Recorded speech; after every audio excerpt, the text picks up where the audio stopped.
Yep, gets taken down by Haben. This is not looking too good. Shiro, that's wild. Flash comes over the top. He doesn't know what to do. Does he nade? Does he run?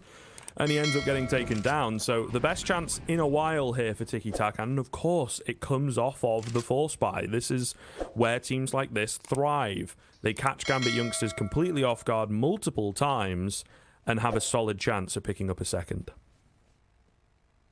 Absolutely. Tikitakan just, you know, getting lucky that one time, I think. There was a nice Tech-9 kill in toilets, getting them the early man advantage, and then it sort of snowballed off of that with some nice kills left and right, of course. And the round will be going their way, but they need to get lucky approximately, 14 more times in a row for them to win this game, and I don't see that happening at all. Gambit Youngsters playing a lot more consistent, I suppose. They don't have to get lucky to win the rounds, so the favor will always be in, you know, in them.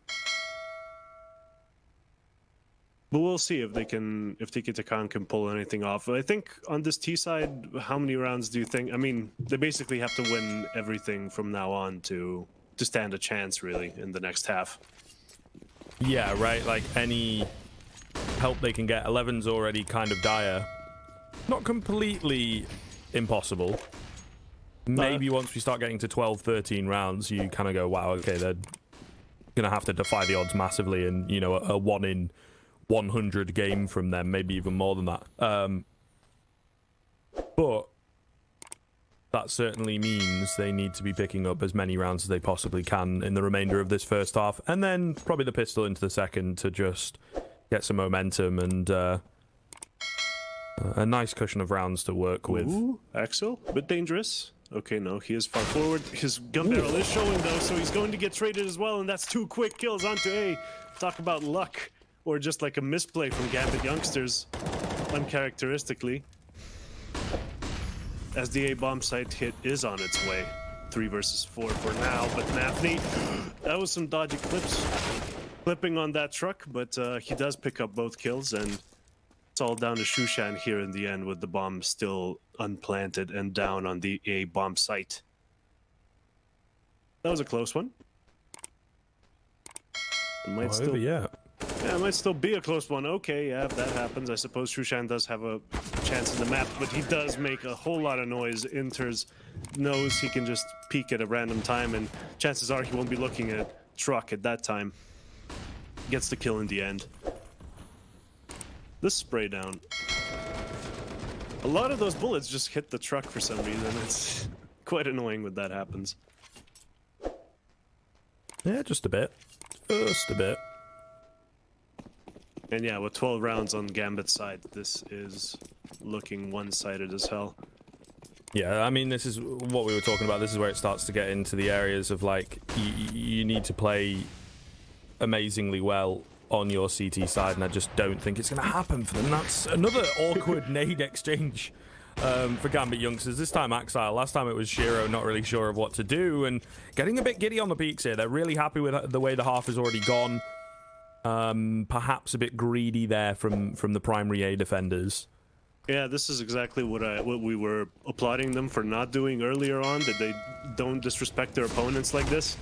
If you keep dying in those early picks, maybe stop going for them, maybe, you know, this is the only way they can lose this game still. By giving them rounds they don't really deserve, and going for early picks, I don't think it's really worth it. As they will finish this off in 12-3, and, well, it's a chance, but the pistol round surely will be a win condition for them today.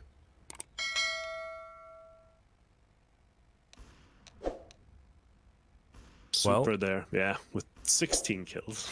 Yeah, solid stuff. Honestly, I'm telling you, he's pretty damn good on this map. He is pretty damn good.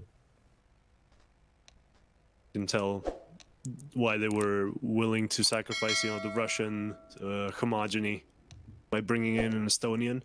Yeah, indeed. It's worth it, I think. Having Supra on your team, you'll win more games than you'll lose with him, that's for sure. 100%. Whoa!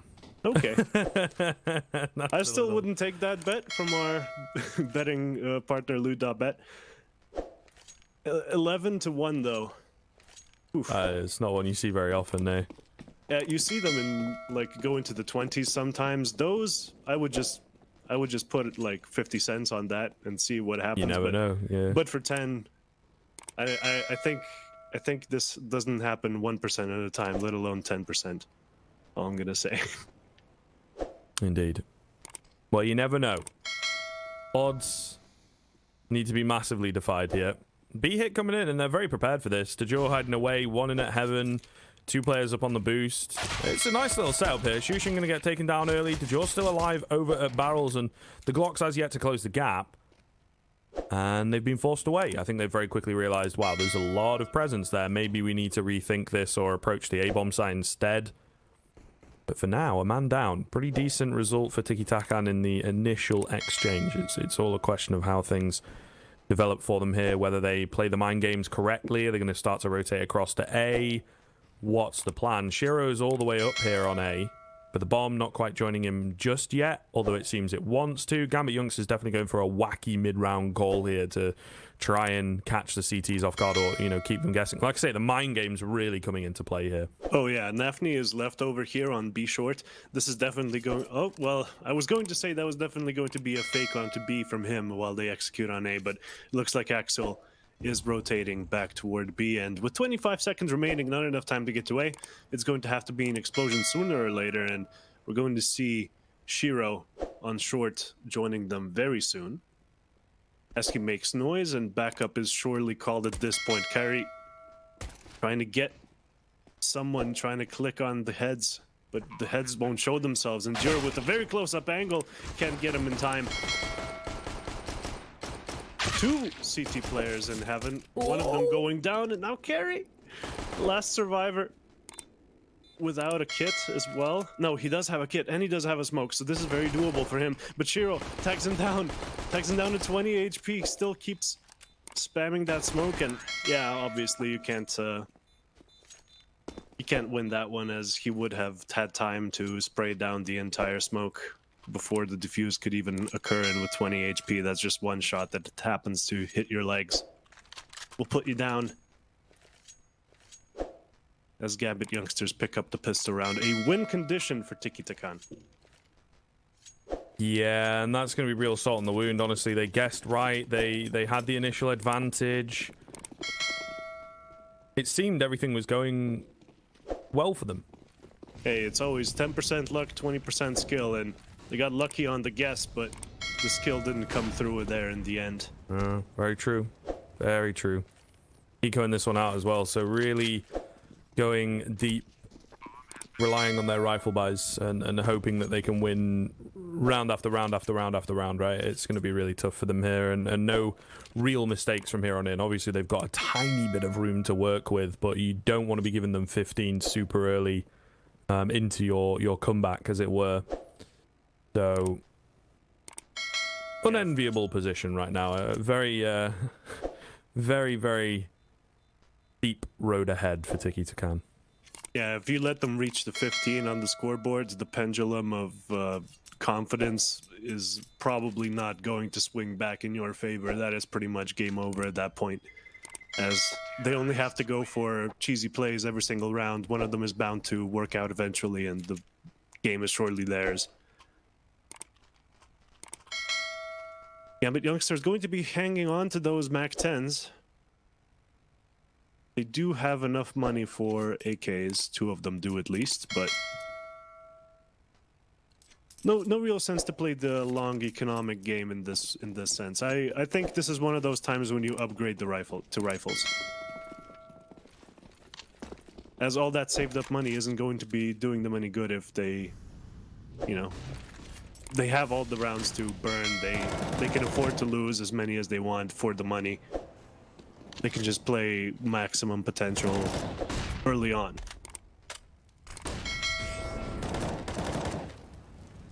Why not go for it? It does feel good to rush with the Mac 10 though, so I'll give him that. Yeah, I suppose.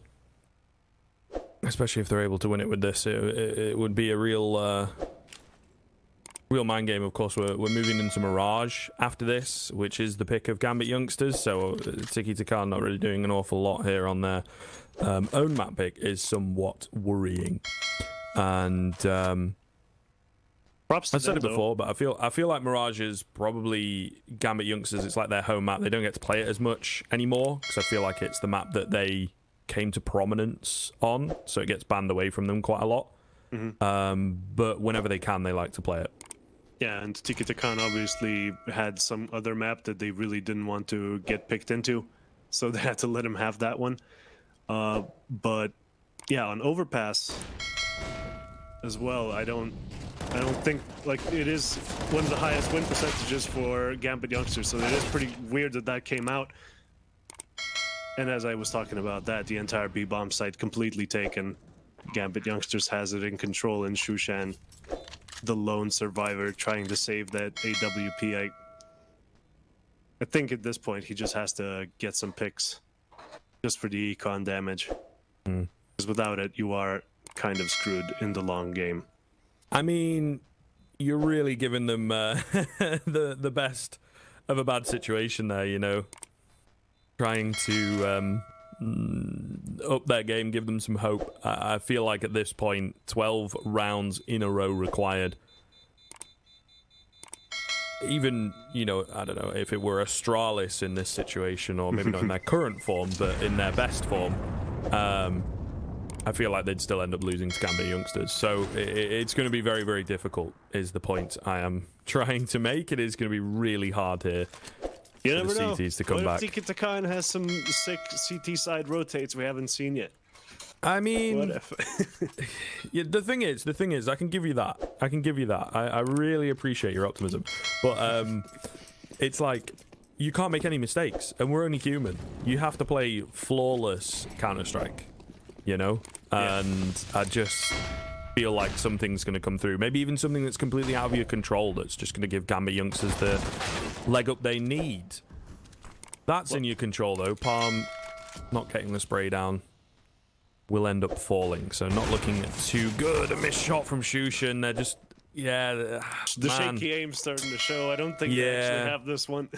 They're not as clean. They're just not as comfortable here, and I think they were maybe expecting to do a little better on Overpass, and it's gotten in their heads and their game plan and the way they are playing. It's a very mental game as Counter-Strike, and you see that come to a head. 5v3, looking really good here. The full frontal attack. They're trying to keep it at bay with a few nades here and there. Super comes through. Haven in with one. They try and trade off the back of it, but not going to work out. 16-3. A flawless round to finish us off with, or near enough. Only the one player going down. Gambit Youngsters, not only was the scoreline dominant, but the rounds very dominant as well. Absolutely wonderful stuff. Of course, that is the pick of Tikitakan, like we were saying. So it's somewhat worrisome going into Mirage that they were only able to pick up 3 rounds. Definitely. And now on Gambit Youngsters pick, this is going to probably not going to go Tikitakan's way at all. But we'll see. Everyone plays Mirage. Everyone has strats for it. Everybody has the meta game is pretty stale for it at the moment. I'll put it that way. And if the meta game is stale, every team can play it. And if every team can play it, any team can win. And Tikitakan's going to need that. Yeah, well, look, man, ever the optimist for them. I hope they can make it a bit more competitive, but ultimately, we thought it was going to be tough. It turns out it's going to be really tough. We'll see whether they can pull things back on Mirage. We'll be back.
Nice shot.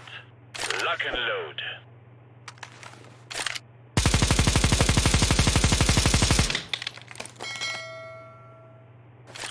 Wow, very good. Let me show you how it is done.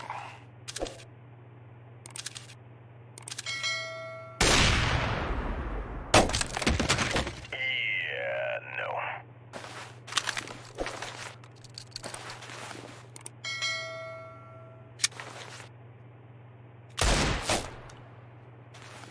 Woo, damn! That was one of the best nickel fights I've been to.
And we're back with more Malta Vibes action brought to you by Gaming Malta, a home of gaming excellence. I'm Scriv. We've got Sermon on the cams this time as well, and we are going to be moving into our second map, Mirage, shortly. Now, elephant in the room. Whose pick is it? No one knows, really. I'm pretty sure the admins aren't going to get it wrong. HLTV seems to be up and down and changing them, like the seasons. I'm pretty sure here we'll go with the authority on it, right? The admins and whatnot that posted. I did put it in the chat as well for those of you keeping up, but that posted it into our Discord. Overpass was Gambit Yongsters' pick. So this, therefore, is Tikitakan's pick. It was a little backwards, like I say. HLTV was right and then wrong and then right. I think is right at the moment. So it seemed for whatever reason it got swapped across. But either way, we can move in and we can talk about Mirage and how we think things are going to go down. Obviously 16-3, not the best result for Tikitakan, but I guess if they're unprepared, we did think at the time it was their pick, but if they're unprepared for it, it does make a bit more sense. Now moving into Mirage, as you said at the turn of the break, they should have a bit of a better idea here. A lot of teams, a lot of players are really familiar with this map. And also, yeah, the pick bans just make way more sense this way, as Tikitakan does have a 100% win rate on the map, with only 3 maps played in the last 3 months that HLTV knows of, obviously. But they have beaten the likes of Honorous, Seaman, and Hard Legion, with Gambit Youngsters not being slouches on Mirage themselves, as you said, beating recently the last 4 matches. Cyber Legacy, Navi Junior, Lingby Vikings, and Budapest 5, all, well, 2 of those being at Malta Vibes Cup 4. So probably going to go their way anyway, but it is definitely going to be a better match than the first, a better map than the first one, as it was just a clear stomp. Tikitakan being forced to ban, Vertigo, their perma-ban. Had to go into Overpass, which they were forced into it, but we'll see what they can do on Mirage, man. I have high hopes for them here. Yeah, I would be happy, I think, with like a double digits being hit, and it's definitely a learning process for Tikitakan, this very new lineup. Of course, knife round underway in a few moments here. We will be getting into the action shortly. Excited to see how it goes down, and yeah, I think we're all hoping for a bit more scrappiness, a bit more competition between these two teams, because it definitely seemed, although looking good initially, Tikitakan bringing it close, picking up a round, eventually it got to a point where Gambit Youngsters just had their number and were just walking all over them, to be perfectly honest. So I hope for them they are able to bring a bit more competition, and like I say, learn something, pick up some newer strats and whatnot, maybe, or just general fundamentals from Gambit Youngsters. And hey, if it's their main map, I think they could have potentially looked at Gambit's demos, obviously, and we could be seeing some counterplays that Gambit Youngsters really can't afford. They can't afford to just spend all this time anti-stratting, much lesser teams. Usually they just go into the server, play their own game if it's that kind of balance skill. Whereas the underdog here in Tikitakan obviously being a little bit favored in that respect. We'll see. You can see by the odds here on our betting partner, Loot.bet. They are not favored, but we'll see what they can do. If they have Gambit's number, if they have some kind of meta-defying strat in their back pocket, I'm sure they can catch them off guard, and probably not going to be seeing that on the pistol round, as those rounds are a bit more simplistic than the normal ones. And we'll be seeing 2 smokes going down onto A, and execute even with the bomb. Just 1 CT that can see them all the way back in CT spawn. He does go down. Out of connector comes Tushan and gets Shiro. Okay. Gets another one onto short and enters. That's pretty good. The bomb being planted on A.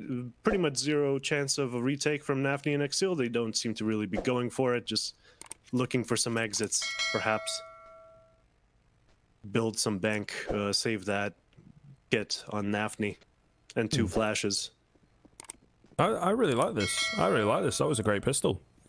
Just a quick execute onto. Yeah, and onto the double A. nade's a really nice idea. Obviously not completely original, but like it's still nice to pull it out from time to time. And then the perfect timing from Shushin, I believe, coming in from connector to find those 2 kills, one initially, and then of course spins around to get the second. So his play, I feel, really sealed the deal, locked the site down completely. Maybe they saw, like in the demos, that they like to go for a retake on the pistol. So smoking off everything and double nading that CT position where you would usually leave someone for the A retake, definitely a good idea. So many teams love the A retake for sure. So it's perhaps an effective counter to that. I mean, we've seen like Furia, their T-side pistol on Mirage is a little famous for countering the retake play. But really good stuff. And what they needed, and this round as well, also what they needed. Clean as you like. He says Inter's only manages 1. Definitely could have had a little more there, but not going to be the case. Oh, nice KZ in. Nice to see you've got the practice in, Nafany, of course, and not going to fluff it up the first time you try, but immediately dropped by Dejur, who was ready for that play. Really solid stuff here early on from Tikitakan. I'm happy with what I'm seeing, and Mirage already shaping up to be a much better map from them. We're going to have to see a little bit more than the early game, though. Once the full buy rounds come in, we'll really see what Tikitakan are made of, especially against better competition. As Nafany buys a Zeus, I believe that's what it is. Wonder where he's going to go with that. Gotta love a Zeus every now and again. But yeah, in the previous round, their big Gambit, no pun intended, having a scout in connector, he went down pretty fast, and that's basically where the round was over at that point. But in this one, an A take already on its way. Shiro having a nice crossfire here from Underwood, as Super does get one, but every CT drops eventually. They will all go down, as Interns is the only one left here in CT, hiding behind the box, probably going to be peeked. Oh, he was jump peeked though, so Jur might not be ready for him. Nice headshot from Inters. Gotta love those, but now that his position has been revealed, goes down, and this is where the big boy rounds start. All the weapons, all the grenades. Let's see if Tikitakan can handle the pressure. Time will tell.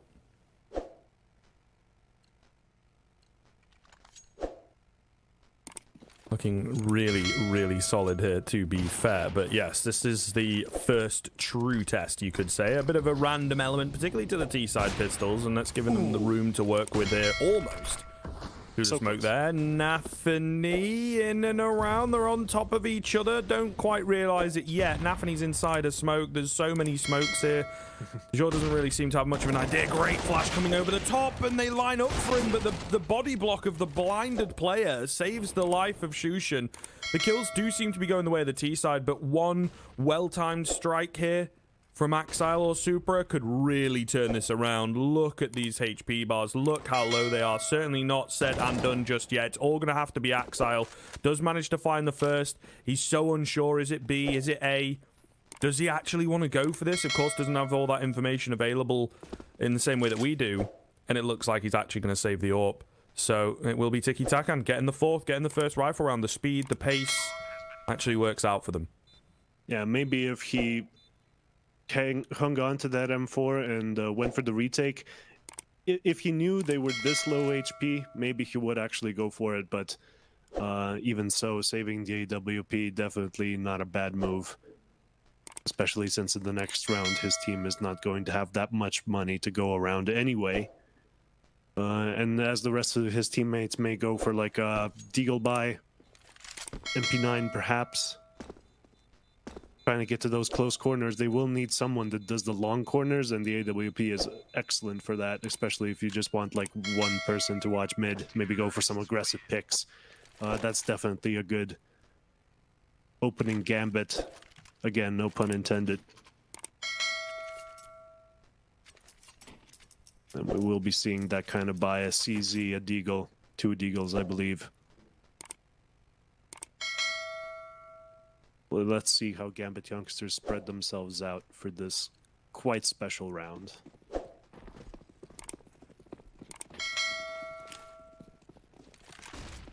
Mid aggression going to be no underground aggression with the CZ. That's definitely where you want to put it.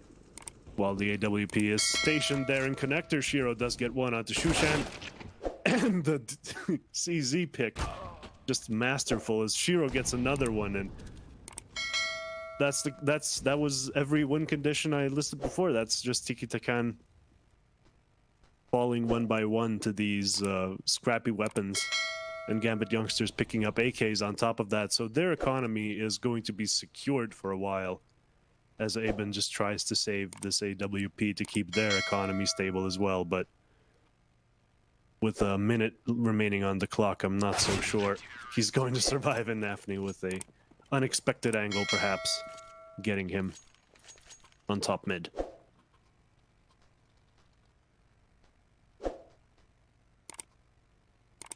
There you are. Gambit Youngsters. Does take them a little while, but they're able to get the foot in the door. Eye still available for Tikitakan here.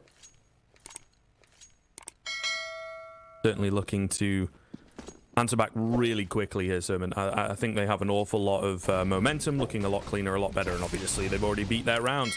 It will be a fast response, though, and Gambit Youngsters ready for this. Not sure if this is the best response. Really quick, really early execute burst, getting ahead of the smokes, not baiting out any utility, and they've lost 2 players already. Half HP for Palmy as well, so really not looking too good. You managed to trade a couple back, 3 back, in fact. Okay, I feel like, yeah, Mirage is so much better for them just in terms of the playstyle, the chaos and everything. It's not said and done just yet, but it's now down to the B rotators. Great dodge of the flashbang from Axile. Great pickup coming in. They don't really have utility to cover off any of these angles, right? That was their last piece of utility. Great flash across. As Inters does spot them out, I don't think they've quite clocked that he has crossed in here. And they're just going to use the utility that they have left to take them down. The nade, not quite able to finish anyone off. It does so much damage. The molly as well, going to push them out for Axile to finish off. All on to Palmy. See whether he can get it done on the AWP. Oh. Had he taken the shot, you miss 100% of the shots you don't take, and that goes true for Palmy. Goes down there at the end. Yeah, just a very scrappy beginning. Props to Tikitakan for going through, but Gambit Youngsters with a masterful retake there at the end, just using every bit of utility they had, playing patiently. Tikitakan waiting on that bomb plant a little bit longer than they probably ought to have. But we'll see what they can do in this round. The buy not as good as before. Shiro blinded, gets the kill with the op anyway, gets another one. Ooh, the drop down shot almost working out. Almost feeding an AWP to the T's as well, but that would have been too little too late anyway, as it's all down to Shushan now with the salvaged AK.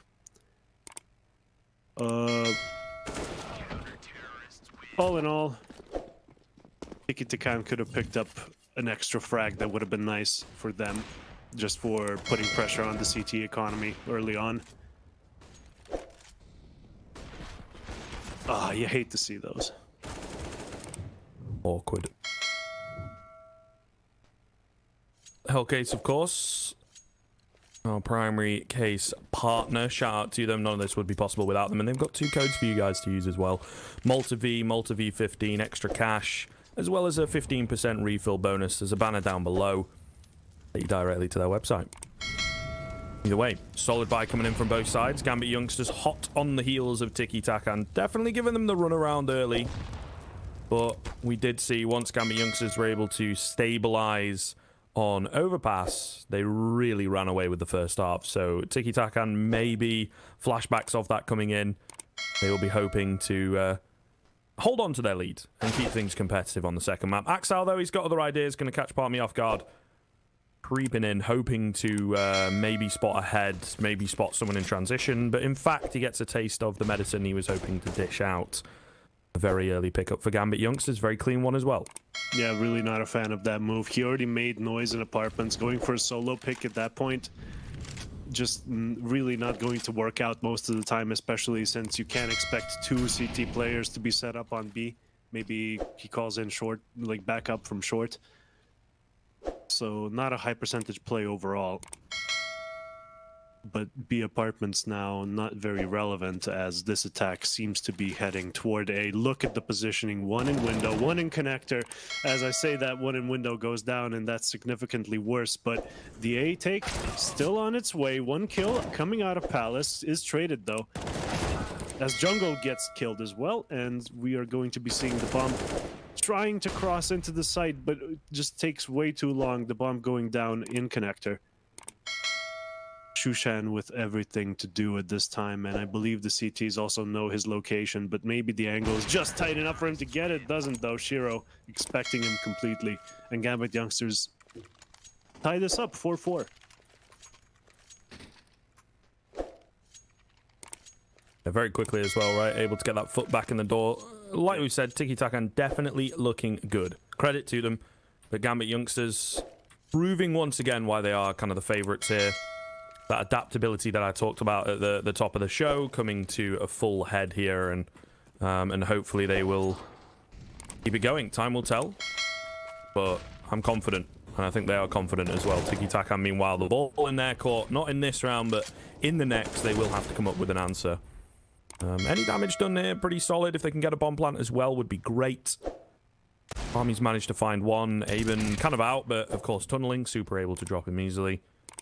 I think they'll be able to seal the deal. Trying to go for mid control with little to no utility is very, very difficult, and I suppose there's a fine line between bravery and stupidity, but also, nonetheless, with what little utility they had, that one Molotov that they did have did miss the window. So, oh wow, okay, you really don't want that to happen, because otherwise the CT would have been caught off. You would have had to smoke the window, obviously, but you know, he would have been neutralized. No kills would have been coming out of window in that sense.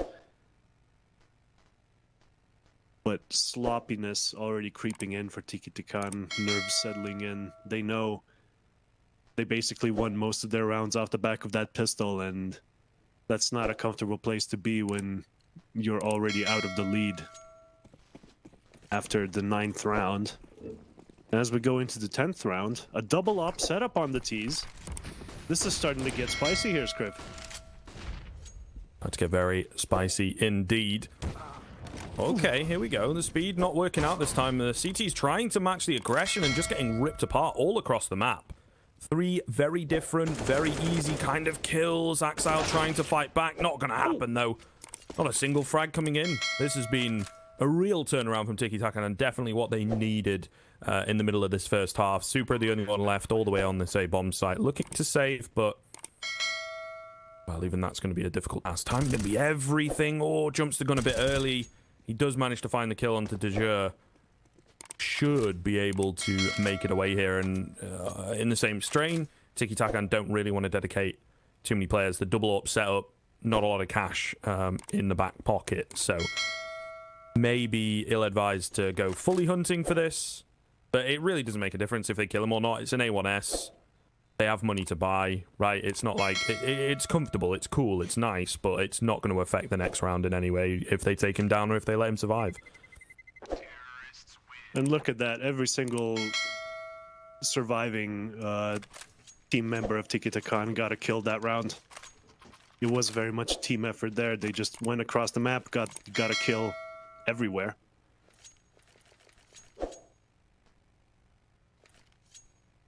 As they tie this one up, but oof. With the double op setup, I wonder how many more times it's going to work, though.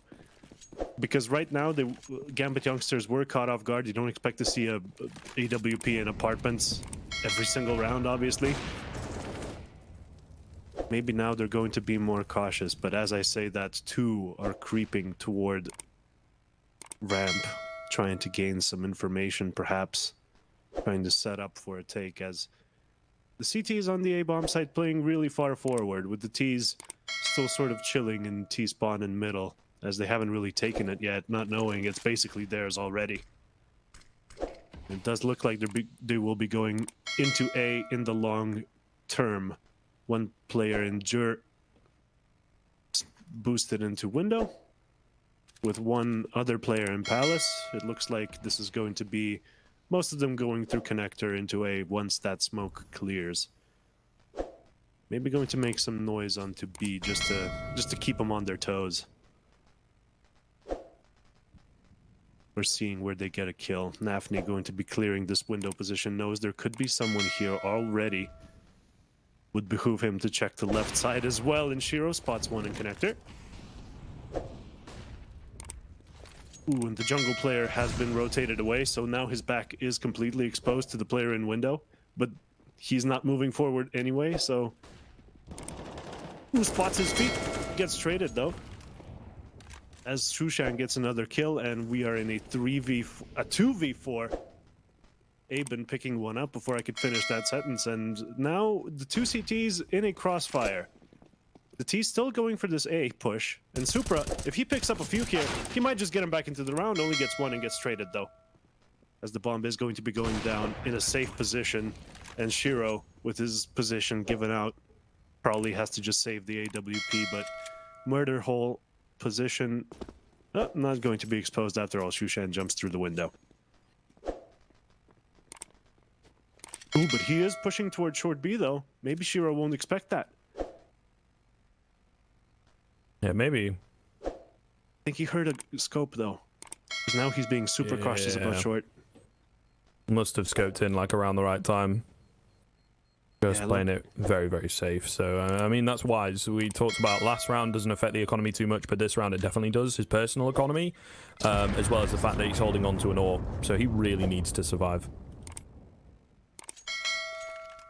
Does. And the money looking okay for Gambit Youngsters. They can go for a full buy. Still a double AWP setup, of course, from Tikitakan. Seems to be working out so far. They've started winning full buy rounds.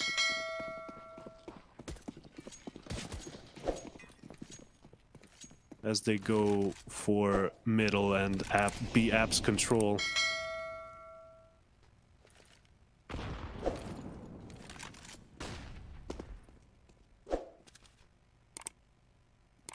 Just clearing out mid with two players in underground. And in the long term, the bomb probably going to be heading toward A, as they do have a player there in T-spawn who is showing some presence so that middle keeps being unobstructed. Although from this angle in ladder room, if they're not careful, they might, as every single round they've boosted someone into window, this time Axial might be ready for it. We'll be seeing if anything crawls through that smoke on his cam. Gets Kyrie in the transition. And Tikitakan on two players down, really no way to refrag anyone. Are just gonna have to execute on a bomb site, maybe push ramp to get some kills, a lifeline. Bomb heading into connector as well, and with three players guarding the A bomb site with one on B short to help cover connector. Very much a disadvantageous position. Nafni goes down in jungle. Oh, Shiro waiting around on the side, gonna have to pop off here. Manages to find one. Trying to bait things out.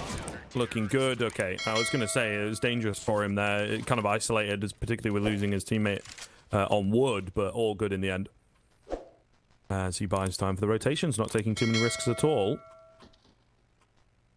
Good to see them countering the window push, as it does seem to be like a very fundamental part of Tikitakan's strategy here.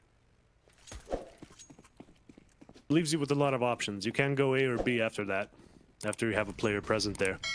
The window guy can just be like a menace, making noise in jungle and other stuff. Tikitakan not going for a double op setup right now anymore, as they have run out of funds for that kind of indulgence.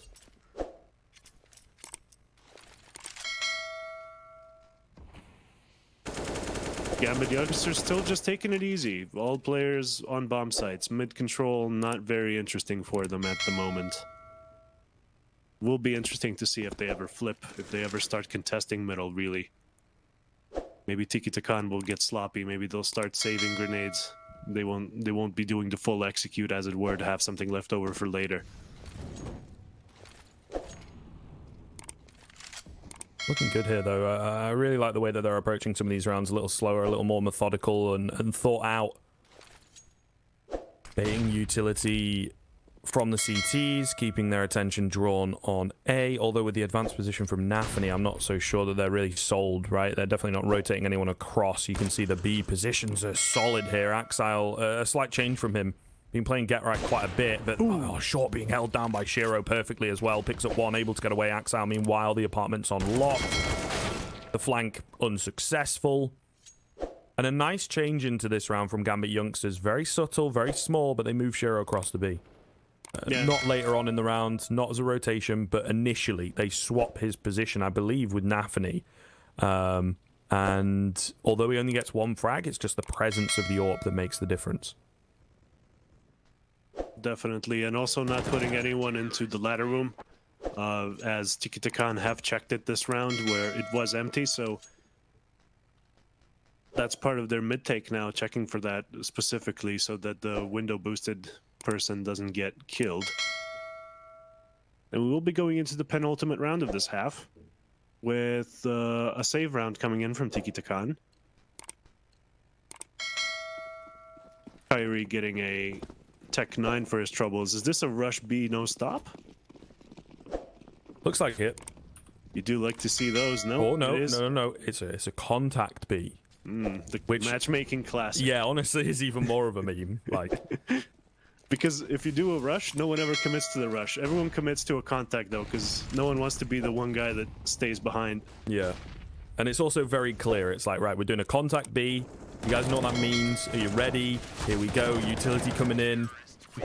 But, of course, not successful at all. Didn't really need to talk about that one at all. Gambit Youngsters just meat grinder in it, just ready and waiting. I think they had 3 players there initially as well. So, pretty easy stuff in the end. Yeah, that's about what happens to me when I try that on matchmaking. But it's about the only call you can do. Although I do like Mirage in that sense because it's one of the only ones where you can call a smoke execute. Everyone knows the A smokes. At least the stairs. So you can always do one of the ones that someone doesn't know. Enough about matchmaking though, we got some pro CS going on. 3 smokes raining onto A with flashes as well. Very few players, uncharacteristically very few players here on A. Supra though, you want him to be there if no one else. Sneaky position, he got checked but didn't see him. Only gets 1 for his trouble though, as Jurt gets 1 as well. And it's a 3v3 retake situation. CTs, on one of them on the flank in Nafany, such a sneaky player, always in these positions I find. And he is poised to get a double here with neither Tikitakan player really looking out for him. The AWP, okay, he hasn't turned as fast as he probably should have, but turns in the end. Right eye advantage, Peeker's advantage, working in favor of Nafany there. As Aben, he does have the lineup for the defuse. Ooh, almost. Doesn't get it though. A 9-6 scoreline here on the half with Gambit Youngsters winning it out.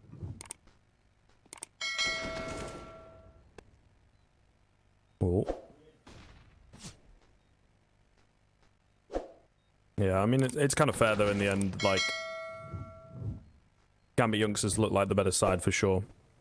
Oh, definitely. I mean, Tikitakan, they did have a lot of formulaic plays, I would say. Like, it seemed pretty much the same every time with minor variations. Gambit Youngsters just adapting to it, as you said. Relocating one of the players to B. All that good stuff. And if we look at the kills as well, no one really falling behind. Even Inters with only 5 kills. I mean, he only died 6 times, so he's not exactly being a burden to his team. Meanwhile, on the other side, only Aben and Shushan doing anything of note. But maybe on their own map pick on the CT side, it will go better for them. And Well, our betting partners at LootBet don't actually think that. The odds reflect that Gambit Youngsters will win this one easily. Do you agree, Scriv? Yeah, I think so. I feel like it's going to keep on going. The momentum that they managed to build up. You also have to look at the fact that Tikitakan, although it's only 3 rounds in the difference, 3 of the rounds that they have came off the back of the pistol. So when the rifles are in play, Gambit Youngsters have looked a lot more dominant, and Shiro starting things off greatly here. Sandwich, surely a one and done spot. I don't see him getting any more than this. He won't. So solid advantage, even better. Axel just charging forwards. 3 in just about as many seconds for him. Army going to be the only one left, and he can't hit the shots. Dropped as Axel gets his 4K. Clean as you like coming in from him, as he's having a pretty damn good showing here. Pretty solid on the B-bomb site as that anchor. And then an explosive start. That's for sure. Well, with this big of a round deficit now, especially since Gambit Youngsters will probably win the following rounds as well, and the CT economy being what it is, I don't think Tikitakan crack 10 rounds in this game. As optimistic as I was for them before on Overpass, right here on Mirage, their pick, I don't think they have what it takes to really keep Gambit Youngsters back, especially since they are also good on this map and will definitely keep them on their toes. A little bit of a B stat going on from Tikitakan. Deagles all, well, not all of them, but congregated there nonetheless. As a B site hit, looks like it's on its way. Not really going to connect on the first one, but it might give them a false sense of security as 2 kills come in. Will they expect more players to be present? Aben gives it away, and he falls before getting anything done. The low HP is present, but somehow Jur gets the one player that isn't tagged down enough for a 1-hit kill. And he does go down in the end. Gambit Youngsters not losing that many players and just keeping all that money. Very scary if you're Tikitakan right now. Yeah, really looking solid from them. Really looking solid indeed. They will try and keep things going. Probably going to be successful. At least in this round, should be easy enough for them. A few more opportunities for Tikitakan with the rifles and whatnot coming into play soon to close the gap here.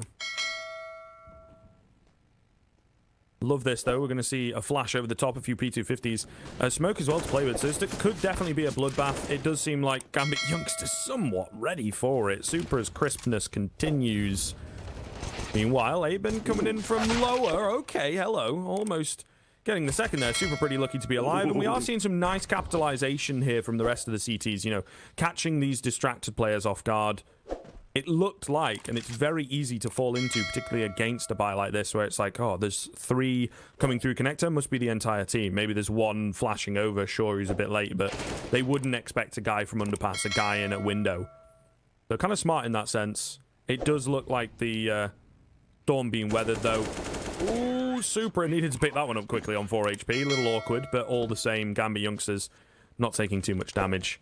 No save weapons. A bit of extra kill bonus for a couple players is all Tikitakan can take away from that. We'll be seeing what they can do on these full buy rounds, though. AWP on both sides. We'll see what they execute on. Looks like it's going to be mid-control to start with. The standard opening. Ooh, as Shushan misses the op flick. Mid retake probably going to be coming in. They did throw some utility over, but before that can even begin, Nafni gets a smoke. Gets a kill through the smoke. And they did slow it down now. With the man advantage, there's no hurry. You know the CTs are probably going to be going for a trade, a retake of a certain area of the map, that kind of thing.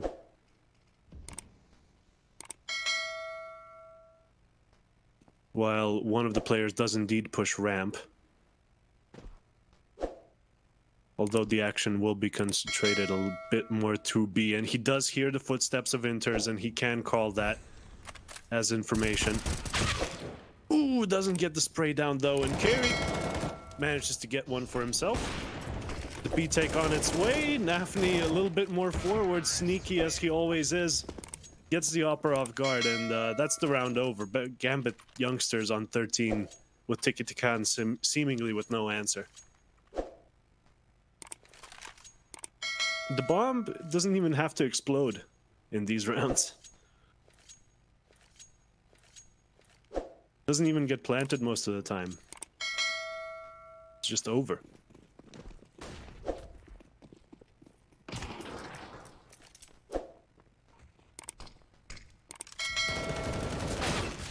Ooh. Just a nice shot from Palm there. Yeah, lovely opener. I mean, the thing is, though, a round like this, and particularly with an opener like that, I think they're going to need to convert it. If they want to have a decent chance, they want to ease some of the pressure. So, we'll have to see here. Yeah, Aben already low on the sole Galil player already low, so that's a bit of a bad sign for Tikitakan already. Although they are a man up, but with Gambit Youngsters being so well equipped, they are still probably in a disadvantageous position and crawling toward A here. Only one smoke to execute with, a bunch of flashes though. I wonder where it's going to find its use. Maybe for the after plant, as they can just explode out of ramp and Palace not be particularly punished for it. These Deagles, they might find one, but as soon as one of them reveals himself, he is likely to get swarmed.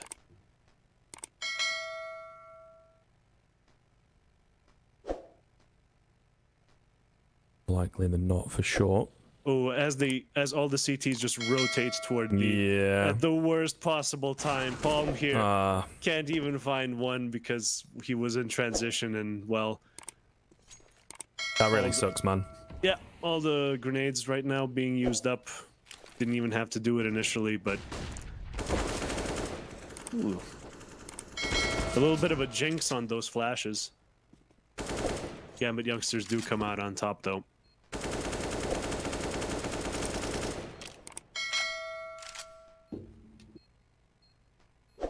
You think Tikitakan can still make it to, I don't know, at least 10 points? Yeah, I mean, maybe, right? There's, oh, okay, I was going to say there's still a chance of this, Robert. Supra is no, a bit of a beast right now. Being that low HP as well, if their position was known, those two Ts that were just looking from far away, they could just hide away and, you know, peek out, spam randomly, would have gotten down. Pretty low percentage chance to get anything done there. Whew, Supra. Speedy boy.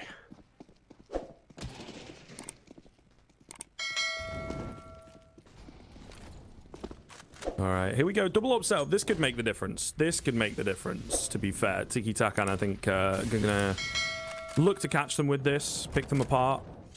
Yeah, they're going for mid control, though, and while the take is going on A, flashes rain down. Smokes do as well. Here we go. We'll see how it goes. I mean, there's only two of them to hold things down. De Jure in at Sandwich, hiding away. Oh, looks up at the wrong time. That's so awkward. Aben the only one left on this A site, at least for now. I think the rotation actually has come in pretty quickly, but still need to hold things down and buy time. Maybe even find some frags for good measure, and they will do so. 3v3, just like that. Meanwhile, over at B, they're really not sold on the fact this is a bit of presence here, and they've not seen the bomb off the back of this execute. Really well read from Gambit Youngsters. The question comes in the execution. Can they find the shots here? That's the real issue. And the answer will be no.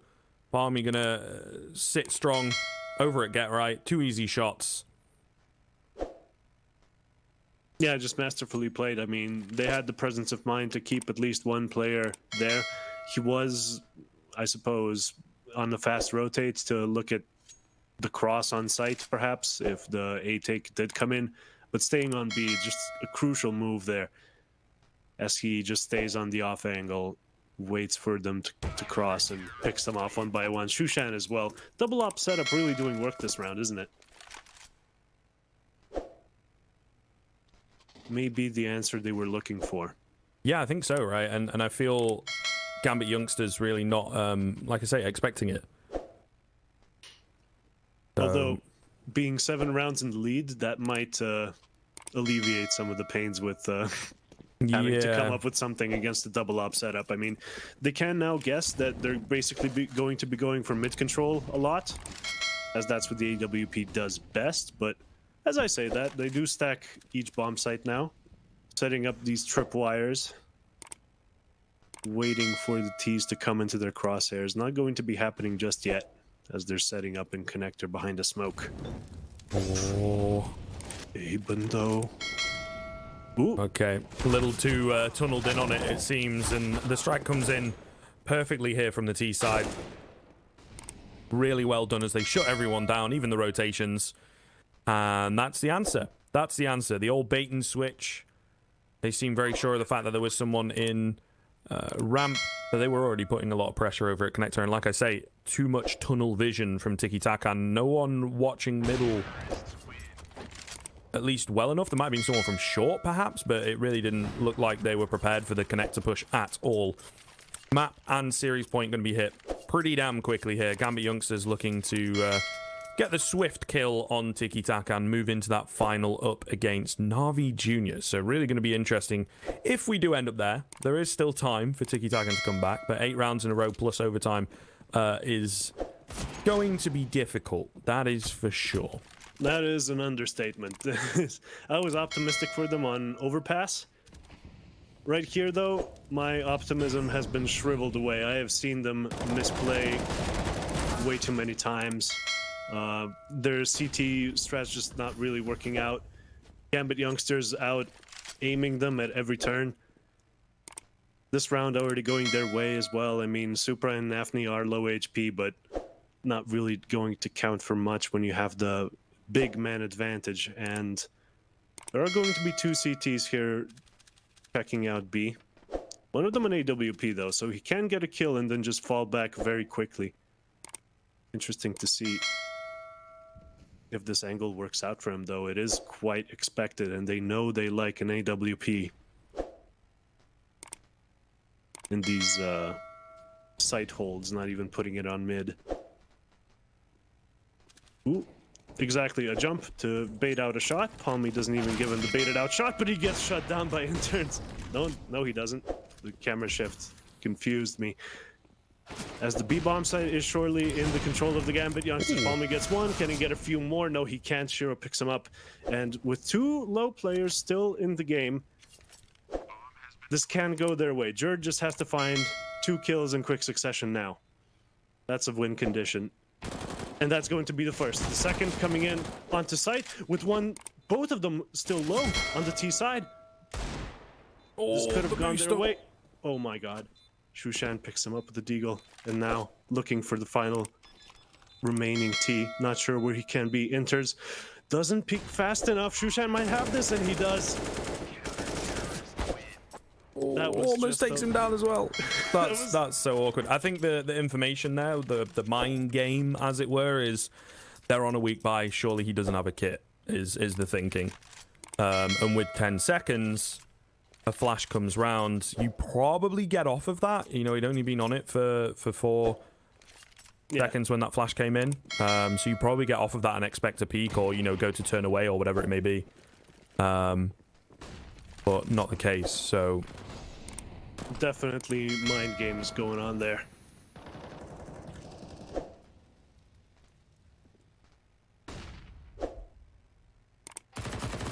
No flash to assist this top mid peak, though. Goes down in the end because of it.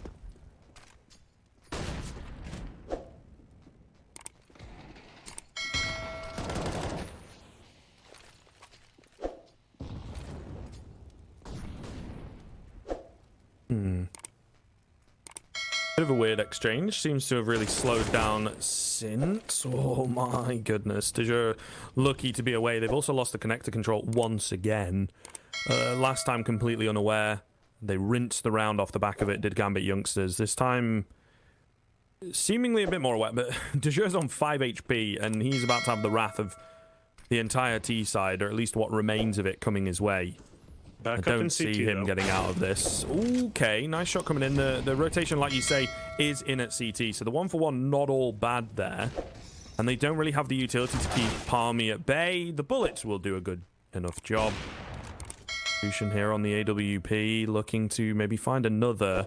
Really got to play this well. I think they could both swing into connector. Inter's going to push forwards, gets the flick onto Kyrie. That is beautiful stuff. And maybe they'd expected it to be B or something. I'm not quite sure. Shushin to keep it in with a 1 versus 2. They've grouped up. They should be able to get the trades in. This is not looking too good at all. He's onto the Deagle. He's got no info to work with. He needs to check connector. Could he have gone mid?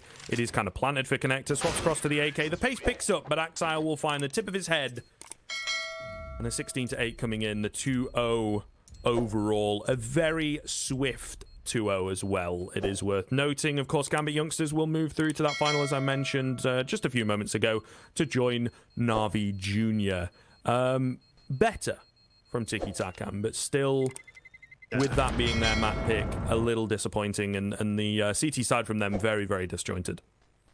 Yeah, I was expecting them to do a little bit more on this Mirage pick. I mean, you got to get at least 10 rounds, in my opinion, if it's going to be your map pick, if you're going to have any chance in a best of 3. And, well, it was kind of explained away on Overpass that they maybe were forced into it because they had a permaban to ban, and Overpass happened to be picked. But here, that being a home map for them, presumably, or the second home map, I suppose, just really a disappointing performance from them. But Gambit Youngsters, I mean, take nothing away from them. They have shown some prowess on their sides every single time, and winning out like very convincingly, having twice as many points in this map as their opponents. Probably going to be a bit ego boosting coming into the Na'Vi Junior match. What are your opinions on that one? I think it's going to be a nice little journey. There's a bit of a rivalry between these two teams. They played the other day in the Control Play tournament, I think, and I want to say in the semi-final of that, and Gambit Youngsters came away with it, ended up winning the whole thing.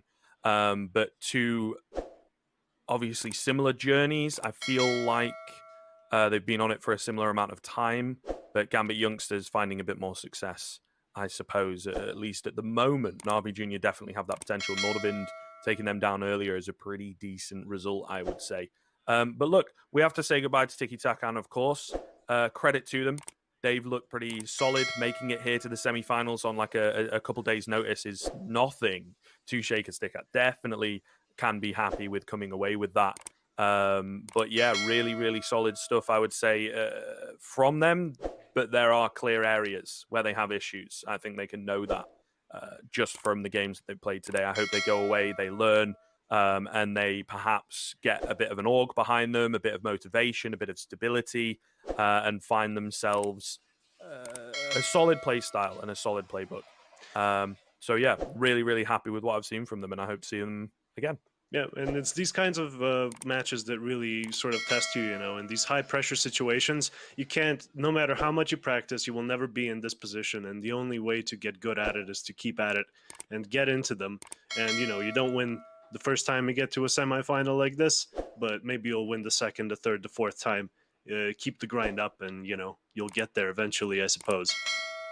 Yeah, very true, very wise words, and hopefully Tikitakan take them to heart. However, that is going to be it for the semi-final. We'll be back with the grand finals after the break. I think we've got a little bit of a pause here. We might be able to get the game jumped up, but of course it does depend. Gambit Youngsters will want the break and whatnot, and I'm sure Na'Vi Junior would like a little bit of time to go back and watch and maybe learn a few things from that matchup just gone. Either way, we will be thrown across to a break. You should stick around because we'll be back before you know it.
Nice shot. Lock and load.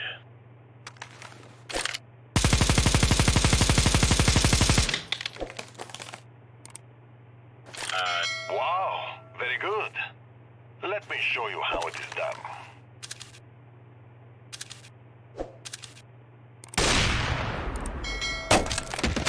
Yeah, no.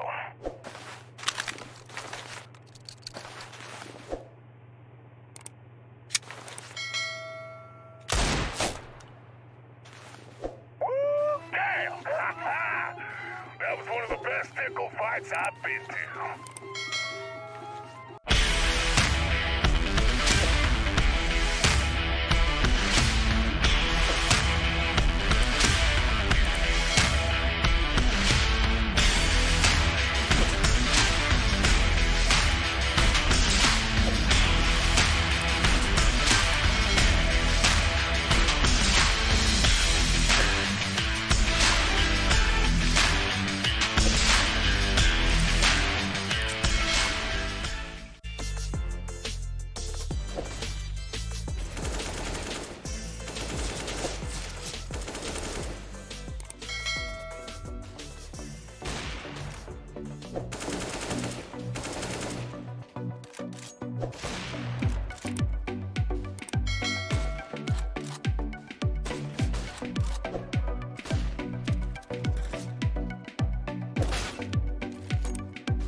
Welcome back, ladies and gentlemen, to Malta Vibes, brought to you by Gaming Malta, the home of gaming excellence. My name is Keith the Fortune. Joining me, of course, is Scriv. And man, I have missed a couple good best of threes. Well, one good one and one quick one. And now we're here, and we got exactly kind of what we asked for yesterday, Scriv, where we said it would be cool to see the Gambit Youngsters play Navi Jr., have two academy teams, quote-unquote, play each other, and see where it goes, even though I think the Gambit roster is technically their main one now. Doesn't matter. Point is, we got what we asked for, and here we are.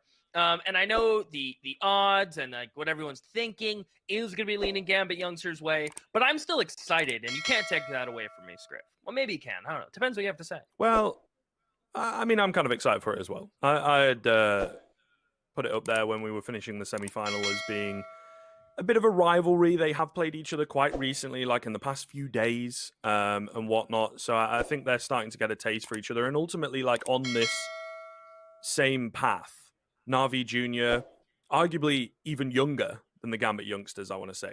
And hopefully for Navi Jr. are like a year behind, right? And then the same kind of trajectory would be brilliant. There's a lot to learn. There's a lot to emulate. There's probably a few similarities in places, but these academy teams are certainly making waves, right? For their caliber, taking down Nordavind is a pretty decent result, I would say, for Navi Jr. Particularly, I think the first map, if I'm remembering correctly, I didn't get to cast it, but if I'm remembering correctly, was a bit of a blowout. Meanwhile, Gambit Youngsters, they're just kind of unstoppable at the moment, right? They make quick work of Tikitakan, where so many teams have gotten caught off guard by them and not prepared and all that kind of stuff. And what we were talking about yesterday with them being one of the better teams at besting and not getting caught off guard, actually, in those types of matchups, it comes into full fruition. And again, may well be something similar here. I feel when we move into the veto, I won't spoil anything, but obviously I have seen it. I think that's really going to give the full picture. Yeah, let's just jump into that because I have a, well, what's the word when you have a, like, it sounds cooler than saying theory. Is it a I don't know. Yeah, the hypothesis. Word is hypothesis? Yeah. That sounds a lot cooler than theory, right? I don't know if they mean the same thing. Listen, I'm not that smart. I just kind of say words and hope the definitions fit what I'm saying. And it's working so far. So Navi Jr. were in a bit of a pickle when it came to these vetoes, in my opinion, right? They share the same ban. Cool. And what I want to pull up, actually, is the order in which the bans happened, because this is really going to drive home my point. So let me pull that up. Okay, exactly what I thought happened. Yeah, this is so tough. So, you start with Gambit, who get first ban, by the way, and they're not going to ban their permaban. Why? Because Navi Jr. share the permaban. Navi, not going to ban it right away, because they also share the permaban, so they're going to leave it in. Not a big deal. Let it happen. But for Navi, you're thinking, okay, what's our first, like, official ban going to be? Because you don't want to play Mirage against Gambit Youngsters, who have looked so deadly on that map, and you definitely don't want to play Overpass. So you eliminate one of the options that you don't play as much, and you're not as confident on. So Overpass is gone. Well, that means Gambit Youngsters get their Mirage first. That's the first pickle. Like, that's pickle number one, right? You have to be able to, like, pick between Overpass and Mirage. They pick Mirage, fair enough. They've played it. I think they played it today. If not, Gambit Youngsters definitely have, and they're feeling pretty comfortable with a 71% win rate on 21 maps. Then you go, okay, what do Navi pick? Like, this is the struggle. Like, what do Navi pick? I would have loved a Navi Jr. Dust 2 pick, Scriv. I think we saw them work the map beautifully the other day, but I actually think that might have been a bit better of a choice than Vertigo. I think their Vertigo choice is great. They did beat, right, was it alternate attacks? They had two alternate attacks, and one of which was on Vertigo. So that, honestly, I kind of don't hate the pick, Scriv. And of course, Train Left Over is decent for both teams. But I think Navi had a couple pickles to get through to get this veto out. I'll wrap up my point because I feel like I've been rambling. No, I mean, that's fair, right? You have to find the information and whatnot. I can kind of bring it full circle, though, because within the context of this matchup, Vertigo is kind of spicy. So not only do you have the alternate attacks and the context of, the storyline of the tournament itself, but they've played three maps, I should say. So twice, 3 maps in the past literally 5 days. And 2 of them have been Vertigo. Both times Gambit Youngsters have won it, but 16-14 most recently, 16-11 on the 31st, which was only a day, sorry, before the 16-14. So clear improvements within 24 hours of bringing it a lot closer. And I think they're hoping with the result from yesterday, with the experience that they have against this very team, that given another opportunity, they can take it over the line. I think it's certainly possible. Vertigo is going to be interesting and spicy and fun and all that stuff that we're looking for here in a grand final. Mirage, meanwhile, Gambit Youngsters have just looked so good on it. And as I said, in the semi, it's kind of the map that they rose to prominence on. It was one of their stronger maps. And I think in recent history, A, teams are starting to veer away from it. And B, I just don't think Gambit get to play it as much as they would like. And that's why Overpass has now risen to prominence and why Vertigo has now risen to prominence. But they're still pretty damn good on Mirage. They've got like 3, you could argue even 4, but having 3 maps over 70% win rate is really good. It's top tier stuff. Like only the best teams in the world can play 6 maps, number 1, which most teams do. Some even play 5, which is kind of brutal. But to keep 3 of those above 7%, it's so hard to do. Navi Jr. have 1 of which, and it's trained, but it's only 4 maps played, so you go, does it count? Like, I feel like you got to be over 10. And with Knife Round going live, Scriv, that means it's prediction time. That means we have to pick a player each and do predictions. I'll just go ahead first, if you don't mind, Scriv. I've been out of the mix today, so I'm back for grand final. I think, personally, you need to watch on carry. This guy is nuts. He is so dialed in for the Navi Jr. side. He is just dropping bombs every time I watch them play. And for the Gambit Young, pick anyone, but I'm going to keep going with my man, Shiro. It's the easy, simple choice, and I do like simple choices. So for me, it's Shiro. For Gambit, Navi, it's on carry. And as far as win goes, it all comes down to Vertigo for Navi Jr. I think they can do it, but I think it's going to be a 2-1. Vertigo going Navi's way finally, but then Gambit cleaning up on train.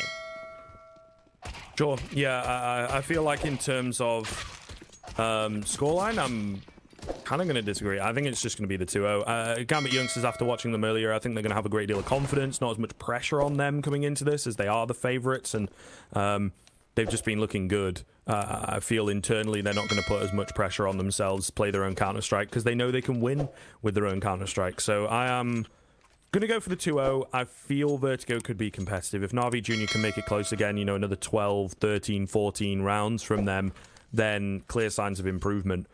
In terms of players, really quickly here before we get into the pistol, I would have to go with Bit and Axile. I feel like they fill very similar roles on their teams, and both looking really good in recent form. Of course, shout out to LootBet, our primary betting partner. I was trying to combine the 2 words, sponsor and partner, Spartner. But nonetheless, moving in towards B here on Care, the player that you pointed out, looking good straight out of the gate. There's 3 players here ready and waiting. The homework perhaps done. What's happened here? A bit of an impromptu boost makes life awkward. And they're not cleaning up these frags just yet. So still certainly doable, right? Low HP bars across the board, more so on Gambit Youngsters side of things, but still certainly doable here for both teams. What an awkward exchange. I think he meant to jump out the window. Next thing you know, he's on his teammate's head, and he's looking down at him, and there's still USB bullets ringing by. Kind of lucky to be alive as Nefani and Axile. 15 and 12. 27 combined. Don't ever say I can't do math. Am I going to look to just contact out middle?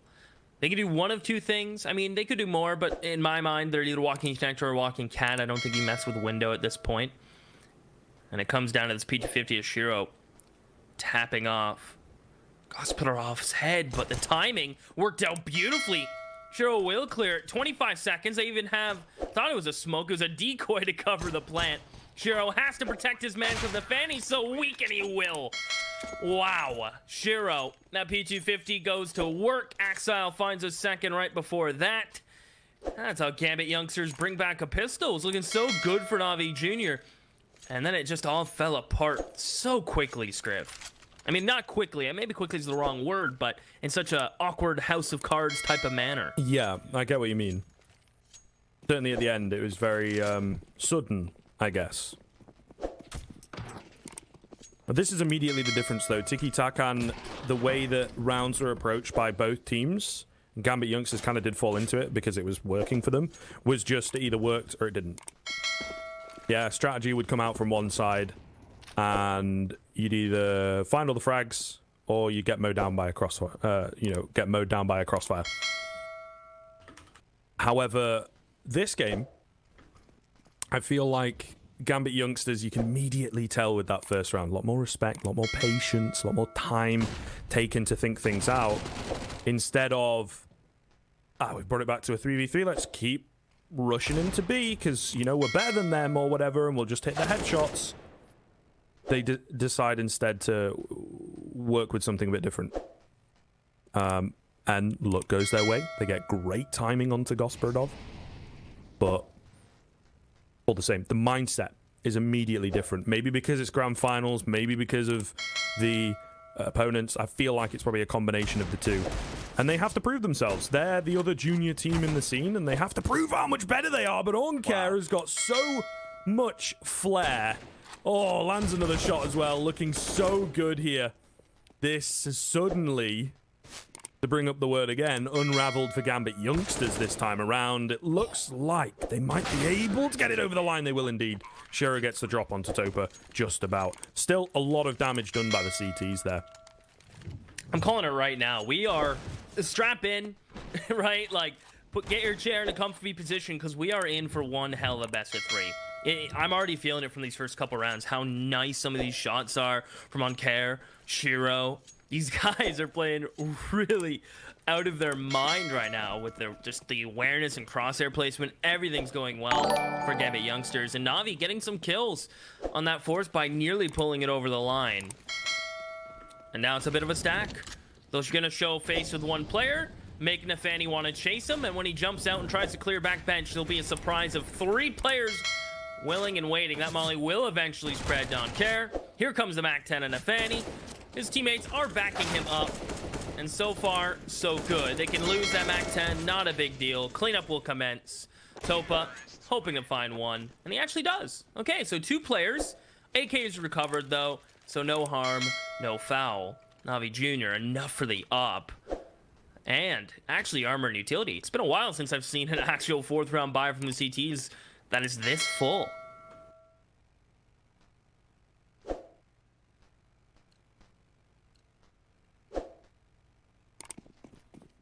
All right, here we go. Gonna need to get this foot in the door, as I always say. Gambit Yongsters looking good straight out of the gate. Some close, dicey moments, but able to overcome them as they so often do. RV Jr., although it all comes down to Vertigo, that's kind of what we both agreed. I feel they still need to put up a fight here. Give them a run for their money. Knock their confidence a bit. And prove why they should also be considered in these conversations of young up-and-coming players. It is worth pointing out, though, Navi Jr. fit into the junior a lot more than Gambit Youngsters fit into the youngsters, as far as I'm aware. I think they've got, like, multiple players who are 18, 19 and whatnot. I will fact-check myself. I think a lot of people could learn a lesson or two from doing that, but I'll do it in a second, because of course they're moving out on towards this B-bomb site, Keith. They've actually made it out, and maybe the drop, yeah, from Axel going to come in as he finds both, spins around to get that second, and surely the save.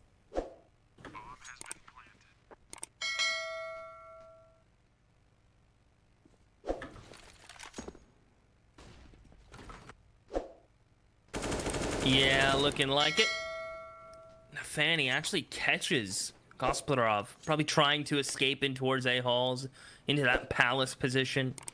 Nafani's allowed to just hunt, given some room, given some leeway. They've built up some T cash, which is always scary. And Gambit are kind of doing what they do best, right? Playing a very punish-style CS, where they'll get the first pick, and they will snowball typically heavily towards that area, and really make you want to over-rotate and justify it. And maybe Onkare will fall. He will. Pacho, last second, hangs on. That M4 is not going to really make a difference. If they save 3, they would have bought, but with only 1, not going to happen. So Gambit Youngsters have kind of set the pattern of getting a pick and then exploiting that side of the map. watch them slowly tend to break that over time and really start to lean towards getting a pick, making a rotate, and then kind of just playing for a bit more info after that. Gambit Youngsters like to do this kind of lean on the picks early and then kind of settle into more default. We'll see if Navi Jr. are going to bite. How's this going to play out? They invested a little bit around the 1M4. I don't hate it, Scriv. But Capacho must be feeling a whole world of heat to try to get something done with this M4. Yeah, the weight of the world on his shoulders, but Onkare helping out with that scout. He's looked pretty damn good with it, actually. Finding an opening frag. So Gambit Youngsters got to be careful here. An overlooked angle as well. Nice off angle in the ladder room. Double flash. Nice and safe. Brilliant. Absolutely brilliant stuff. Not taking any chances at all. Full respect once again from Gambit Youngsters here onto their opponents. They're still taking a few bullets in the face. So the fact that it's being kept even with a buy like this here from Navi Jr. is somewhat worrying. Those little moments, those moments we often comment on and that we really like from Gambit Youngsters, continuing to show themselves.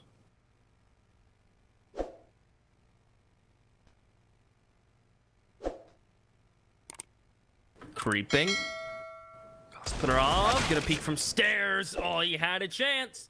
He can't say Shiro didn't give him a moment there. Can the bomb cross? Onkare will allow it. Not because he didn't have a shot, just because he's feeling nice. See? Exactly.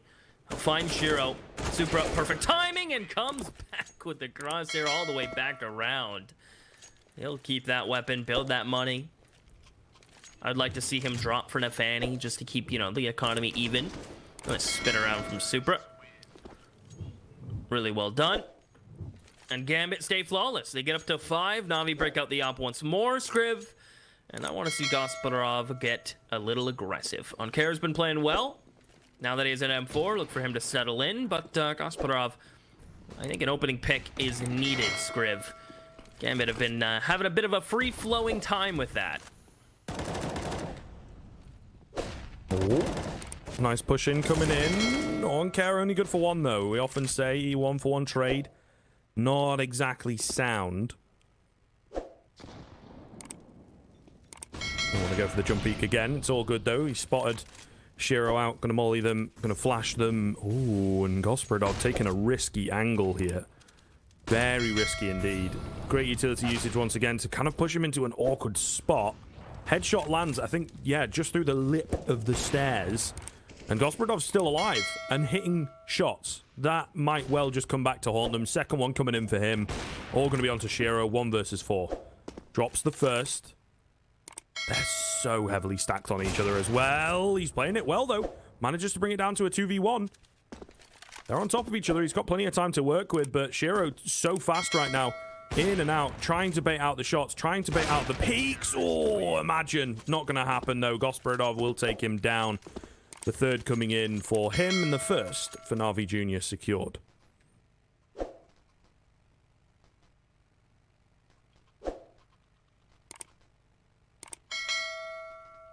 On the board. It's what you like to see. They only lose 3 players on top, or 2 players, excuse me, on top of that. They get to keep some weaponry. The op will stay in play, and maybe will decide to stick around as this round unfolds. Onkare getting aggressive right when they're doing a run boost. The op's right in his face. Shiro goes down. Supra, though, good for the trade. Onkare couldn't believe what he just saw. Maybe he thought it was Santa's reindeer flying across. Didn't even know what. Could have been a fastball. But he gets the kill regardless. Stop Shiro at 10 kills, which is already absurdly up there. Considering we're just started round 7. And Navi Jr., they maintain, they will hold. And more importantly, getting a really good setup into B going right now.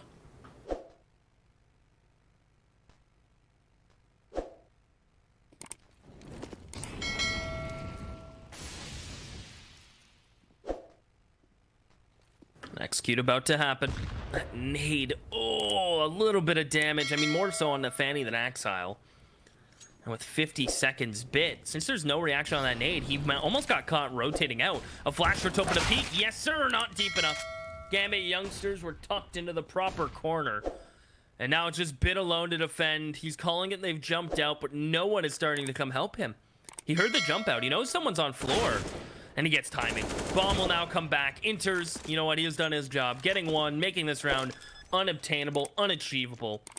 And Gospodarov will look to save Gambit Youngsters. Have essentially done it. They've broken Na'Vi Jr.'s money. I mean, not essentially. They have. And Gambit Youngsters will jump up to 6. And seemingly a 7 will follow here, Scriv. Would appear so. Do we act like nothing happened? Or did you even notice? Oh, I noticed. Oh, okay. Did you tell anyone? No. Okay, cool. All good. All good. Touch wood. You know, we're cool. Either way. Hellcase. What do you know? Here they are again. Fancy seeing you here. Our primary case partner. I've got 2 codes for you, of course. Malta V 15 for some extra cash and a 15% refill bonus. Click the banner down below. Get some skins. The ones you deserve. Alright. Na'Vi Jr. on a very weak buy indeed. They do have these saved weapons across, though. Gospodarov, for me, has been looking pretty good. Fairly consistently, I would say. So, potential. Particularly with 3 players around him, supporting him. Oh, and you might just be able to bait them out. Great utility usage here. He is heavily smoked out, looking to get aggressive and try and catch some players off guard. There you go. It does happen. It's actually Horn carrying with 2 that makes all the difference. And a 4 versus 2, just like that, the A stack has paid off massively. And now Shiro and Axile are left with it all to do. Just Axile, that's the bomb dropped. He's coming in above the smoke, trying to find a cheeky heady. He does manage to take down Bit.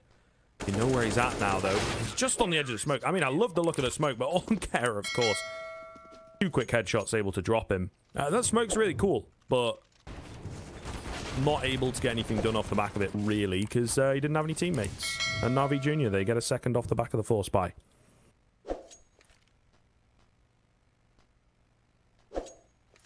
That's the round they win. I mean, I'm not going to question it. But that's the one they win. All right, I don't care. MP9 has definitely been a valid investment into that one. And came at a really good time. These rounds have been so